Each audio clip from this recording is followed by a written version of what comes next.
just some final thoughts on the person that asked me about their love life. They're Scorpio rising.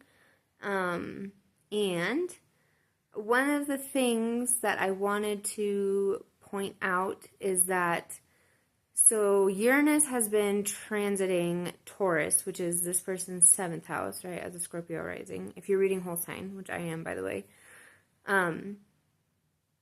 So Uranus has been transiting Taurus for the last 7 years. And it's the placement that is having the most impact on their 5th and their 7th, right? Like the outer planet, one of the slow-moving planets, which tend to have a lot of impact when they transit a personal placement.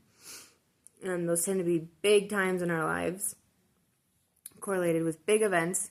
And so this person's been having Uranus transit their 7th house for the last 7 years. So things might have been really, really unpredictable with your long-term close relationships, right? Because the 7th house is marriage, but it's also just in general, our close, long-term, one-on-one relationships. So that can be friends.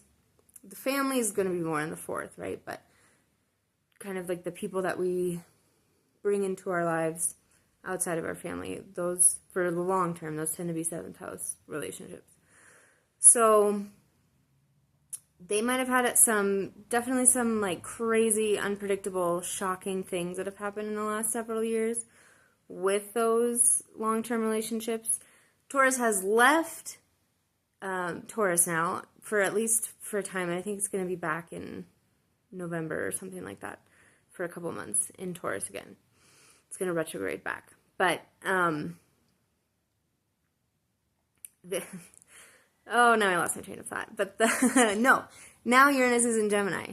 And actually now, instead of being in their 7th house, Uranus is actually squaring their 5th house, which is the place of, like, short-term, kind of like love affair type relationships, right? Dating relationships that don't really lead to marriage. So you may find that unpredictability does not go away. So hopefully that is good news to you. Uranus can be difficult, but I love Rick Levine, who's a great astrologer, who I highly recommend following.